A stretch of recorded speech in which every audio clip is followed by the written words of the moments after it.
So mga kabaksing, alam na po ng karamihan ang mapait na sinapit ng ating pambato kanina sa bansang Puerto Rico na si Jason Mama kontra sa hometown base fighter na si Juan Carlos Camacho,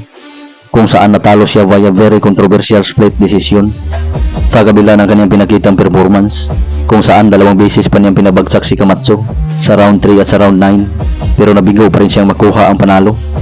kung saan isang hurado lamang mga kabaksing ang pumabor kay Mama na umiscore ng 92-96, samantalang ang 2 hurado, lalo na ang isa, ay napakalayo ang scoring mga kabaksing, kung saan nag-score siya ng 96-92 na pabor pa kay Camacho. Di natin alam mga kabaksing kung anong laban ang kanyang pinanood, samantalang ang isang hurado ay nag-score ng 95-93 for Camacho. So dahil sa resulta na yan mga kabaksing, ay maraming boxing fans ngayon ang dismayado sa 2 hurado dahil kitang kita naman talaga na panalo ang ating pambato.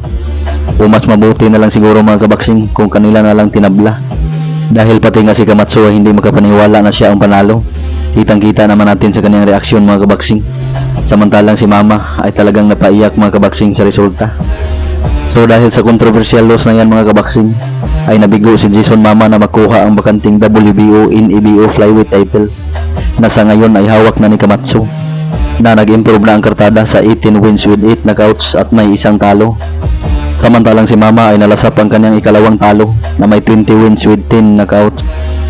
Samantalang sa kabilang banda mga kabaksing, ay sa kabila ng kanyang knockout na panalo noong kanyang huling laban noong nakaraang Agosto kontra sa kapwa Pinoy na si Jenny Boy Boca, ay sa latest rankings na nilabas ng WBO sa bantamweight division mga kabaksing, ay bumaba ng konti ang ating pambatong former world title challenger na si Raymart Assassin Gaballo, kung saan mula sa pagiging rank number 10 noong nakaraan ay napunta na siya ngayon sa number 11 spot. Sa kasalukuyan ay may boxing record si Raymart Gaballo na 28 wins with 23 knockouts at may 2 lamang natalo.